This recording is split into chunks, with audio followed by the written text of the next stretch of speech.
السلام علیکم ناظرین، میں ہوں یاسر منظور، آپ دیکھ رہے ہیں ایکسپریس وے۔ ناظرین، بات کرتے ہیں آج سب سے پہلے بڑے افسوس کے ساتھ کہ اٹلی سے یونان کچھ لوگ تارکین وطن جو ستائے ہوئے ملک کی حالات سے اپنا وطن چھوڑ کر دوسرے ملک میں جا رہے تھے اپنے بہت سارے پیاروں کی خواہشات کو پورا کرنے کے لیے، تو رب تعالیٰ کو منظور کچھ اور تھا اور ان کی وہ خواہشات شاید پوری نہ ہو سکی، تکمیل نہ ہو سکی۔ راستے میں ہی وہ جان سے ہاتھ دھو بیٹھے۔ اللہ تعالیٰ ان کی کامل مغفرت فرمائے اور لاحقین کو صبر جمیل عطا فرمائے۔ ناظرین، بڑا دکھ ہوتا ہے یہ چیزیں دیکھ کے کہ ہمارا اپنا ملک، اپنی ریاست اتنی کمزور، اتنے بے حس، اتنی نالائکیاں کہ شاید اگر اس ملک میں یہ ساری چیزیں فراہم کرتے، سہولیات ہوتی، بے روزگاری نہ ہوتی، تو یقیناً کوئی بھی فرد، میں سمجھتا ہوں کہ وہ اپنے اہل و عیال کو، اپنے ماں باپ کو، اپنے عزیز و اقربا کو چھوڑ کر کبھی اس طرح نہ جاتا۔ خیر، بڑا افسوس ہوا، دکھ کی بات ہے۔ اللہ تعالیٰ ان کی مغفرت فرمائے۔ ہم دعا ہی کر سکتے ہیں ان کے لیے، اس کے علاوہ ہمارے پاس کوئی حل نہیں ہے۔ بہرحال حکومت کے لیے ان کے لاحقین نے پیغام بھیجا کہ وہ تھوڑے سے سنجیدہ اقدامات کریں تاکہ ان کی لاشیں جو ہیں وہ وطن واپس لائی جا سکیں اور ان کے اہل خانہ کو تسلیاں دی جا سکے۔ ناظرین، یہ تو تھی ایک بات۔ دوسری طرف تحریک لبیک پاکستان، ان کے مطالبات مکمل ہو چکے ہیں گورنمنٹ سے۔ اس میں ہمارے وزیر داخلہ رانا ثناء اللہ اور ان کے ساتھ ایک دوسرے تھے۔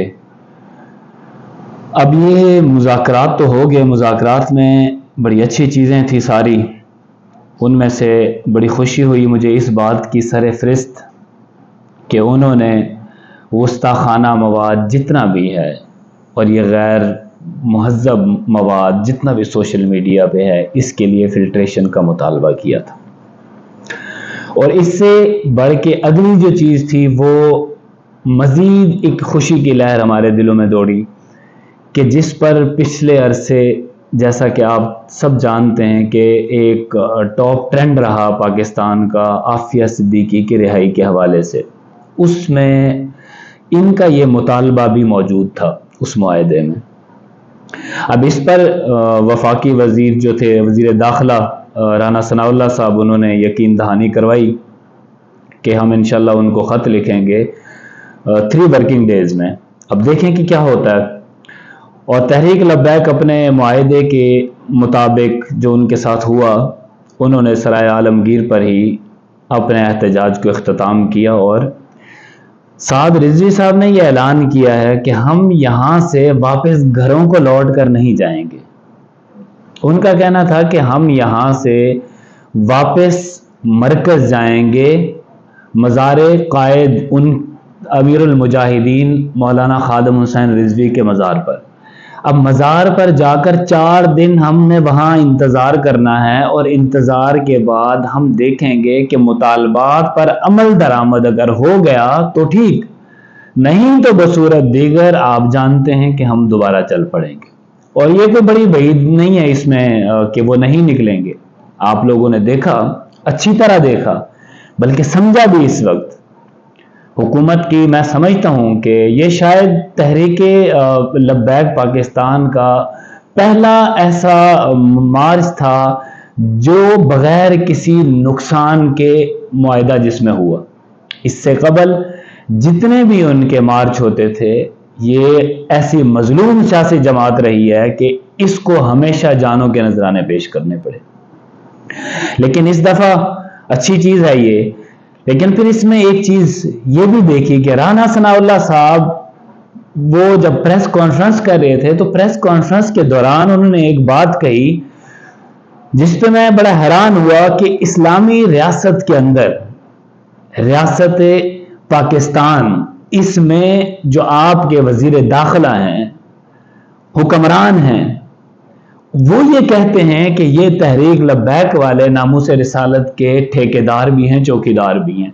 تو رانا صاحب آپ کو شرم بھی نہیں آئی ان چیزوں پر؟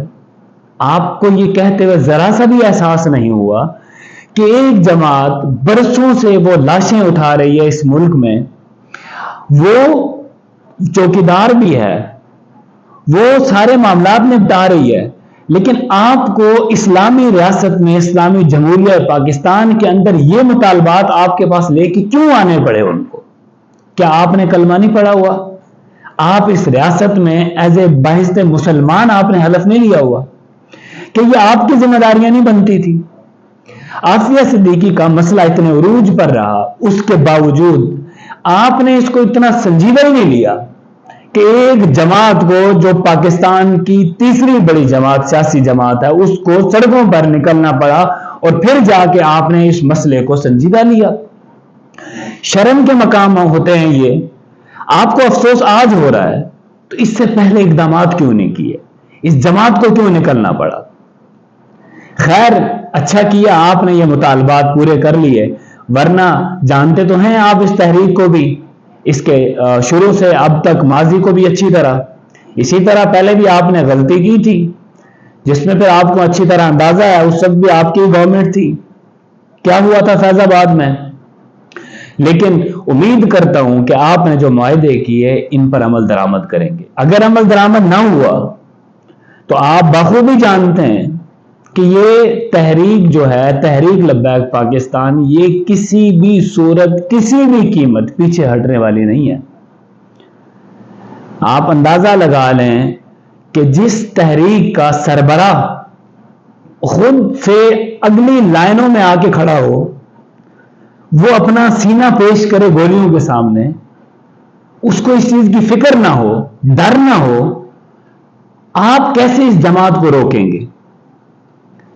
یہ تو دشمنوں کو تکلیف ہونی چاہیے تھی اس جماعت سے، جو اسلام کے مخالفین ہیں۔ آپ کو اس سے جماعت سے خوف نہیں ہونا چاہیے، اس جماعت سے تکلیف نہیں ہونی چاہیے۔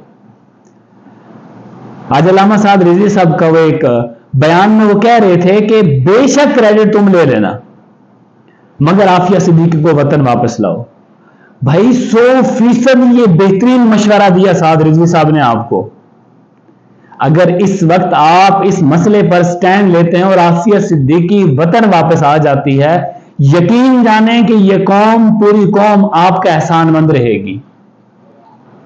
اگرچہ آپ کے اس میں کوئی کاوش نہیں ہے، مجبور ہیں اس وقت آپ لوگ، لیکن اس مجبوری کو بھی اگر آپ چاہیں، ہم آپ سے بھی یہی کہتے ہیں کہ بے شک یہی اپنے نام کے ساتھ اس کا ٹیگ لگوا لینا، لیکن اس کے لیے اقدامات کریں۔